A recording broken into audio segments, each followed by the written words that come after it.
It's what's going on, man? Your main guy CBK, and I'm coming with a sobering but realistic out view or look to the cryptocurrency market right now. And yes, we're talking about the hacks that seems to be going on, but you know what? I've got a point that I need to make, and that point is that a lot of these forks, they go out and they fork from decent projects.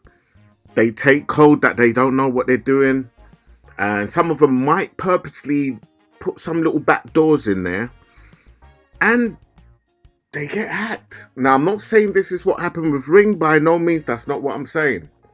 But what I will say is that I reached out to them and I said, look, can I have an interview with you guys? Because the thing is obviously I want to talk about technical questions. I want to make sure that, what they've done in terms of, getting the project out there is watertight. It's not, there ain't going to be any hacks or anything like that. So the contract would have been checked and everything else. And, we would have made sure this would have been the first port of call almost as an audit, really, in a sense, right? To make sure that, the contract's okay and, at least get a second or third opinion, right? Nothing wrong with that. Plus, they would have got some exposure by being on the channel, and the rest would be history. I reach out to a lot of projects, yeah. Majority of projects that I actually get into, I reach out to them, and I do that because one, it's a test. Two, if they're open to talk to me, then that's the first test, right? So we're actually communicating. That's the first test. Second test is, let's have an interview out there in the public, yeah. So let the people hear who you're about, what you're about, so that, people can get confident with who you are and the project that you're bringing to the community. That's the second test. And the third test would be go through their contract, right? And and put that out in public, yeah? So that is my criteria. And I tell you, if you are thinking of creating a project, come through me, because I guarantee you, your credibility, once people see the videos, then your credibility will go up, because they will know that, hey, well, CBK is a programmer. This is what he does. Yeah. So if you come through me and you pass that test, then you know full well that you're going to have the backing, at least from people who's going to feel confident in what you're doing and the project that you're pushing forward. All right. So anyway, I've reached out to a few of them. One Ring also included, sorry, what I should say. And, just not happening. They're not doxed. It's a fork, yeah. It was, they're calling their things nodes when it's not really nodes. And I just thought, well, and now we got this hack that happened, right? So realistically, I'm not saying it was an inside job, but what I'm saying is, if the contract was checked and checked again and audited from a proper company, then all these little problems wouldn't have happened. But anyway, here we go. Ring has been hacked, quote unquote, and the rest, as they say, is history. So anyway, this is what is basically happened. So Ring got actually hacked, but also Samurai, which was released earlier today, got hacked too. So I was just going through Twitter and I can see, so we got Ring there, and then we got one guy, Tom Bonnell, right? Big shout out to you. Tom Bonnell kind of said, right, the odd thing is another node company, a Ring fork, claims the same hack today.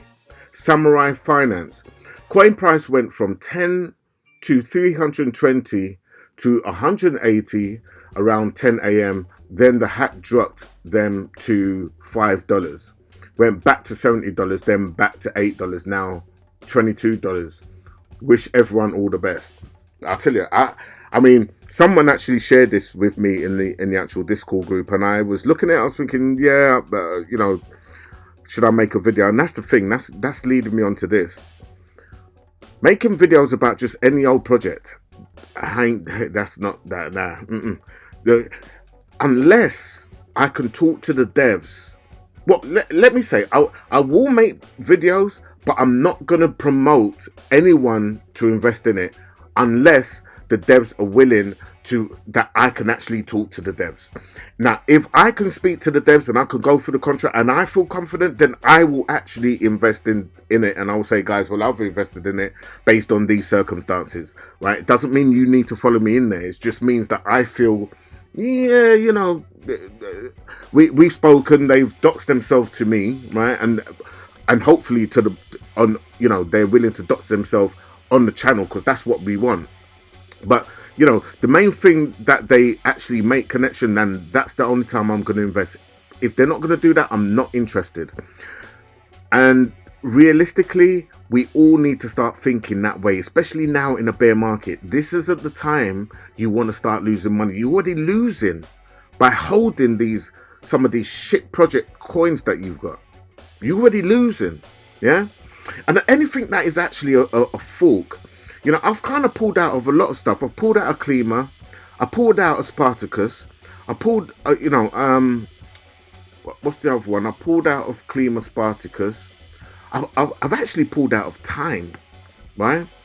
I might go back into Time. I'm not going to go back into Spartacus. I'm not going to go back into Klima, I don't think. I'm not too sure. Time I might go back into, right? I'm just watching the price. I pulled out and it dipped below my price. If it dips a little bit more, then I might go back in. But it seems like it's gone up a little bit. But I'm watching, right? If it goes too far up, then I won't bother.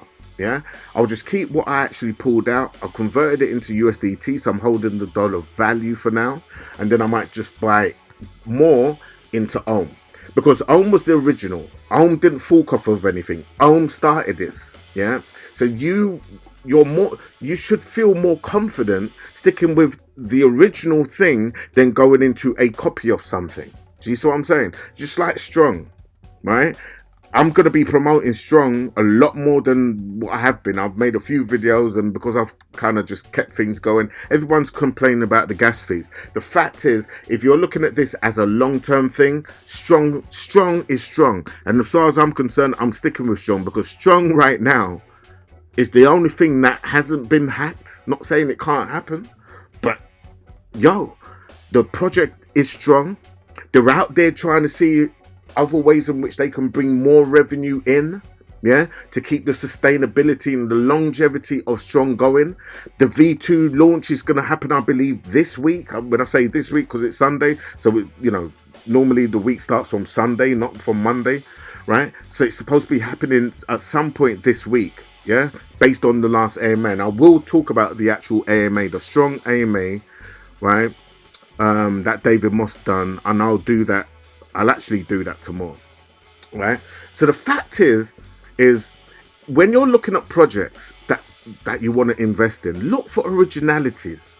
Look for the fact that the team are doxed. Look for the fact that, you know, they've got an actual real use case for their coins that you're going to be buying, right? And just, if you're into the project, if it's something that you're into, then yeah, you invest in it, and you can just kind of step back and just say, you know what? Yeah, at least that money's safe. Invest in safe money. Safe money makes money. Foolish money loses money. Like a fool in his money will depart. For those of you who knows those proverbs. So I'm just kind of just quickly just letting you guys know, man, that, you know, Ring right now, they got hacked, and they're basically saying that you cannot withdraw your money. Now, what I actually done is I actually pulled out 5.3 Ring token. I actually got back 4.7, right? Because there's a 10% tax fee, apparently. So you don't get all your tokens back. But I managed to draw out, you know, I've got 4.7 there, right? And that's just sitting in my wallet. And that was last night, literally last night. And it's a good thing, because I was thinking of keeping it in there, because I only bought one node, you see, all right? Because I wasn't too bullish on this project, so I didn't go in, and I did let the guys in my Discord group know. I said, guys, look, don't FOMO in, just you know, just ladder in, just go in slowly, little by little, you know what I mean? Because at the end of the day, any project where the people don't want to be doxed, for me, that's a little bit, you know? So I weren't planning to just be going in on anything. Do you know what I mean? So next reward in, and it says distributing now. So all of this is just, so now you can't even see when you're going to get your rewards. You can't withdraw anything because they're basically saying that you can't pull out. It's like, yo, come on, man. Do you know what I mean? Do you mean? It ain't good. It ain't good, guys. It's not looking good, man. You don't penalize the people that invested because you got hacked, right? If you want, what you can do is you can basically you could actually scrap this whole token, create a new token, airdrop the people, and then start fresh with a brand new contract. But what you've done now is you're basically just putting a pause on everything. So then when you go to PooCoin, let me go to PooCoin, right? And when you go to PooCoin, let's see what the price of Ring is now. Just see where they are. I'm not too impressed, and this is why I didn't. I told my guys, listen, don't go too far in. Now this is the exploit here, but there was a whole load of sells from around here, so it was already sort of going down. If we stroll this out, so from about, what time was this? So from about, right, so 2:45, yeah, and there was a massive dump here. So there was a whole load of sells that was happening from here. It went up a little bit, they paused a little bit, and then a whole load of sells, guys, yeah, and then bang, one massive big old sell that pushed the price all the way down to just under $100. Just under $100. I mean, that candle wick probably went even further. Let me see how far down that candle wick went. There you go. So just $89. That's where the end of that candle wick went.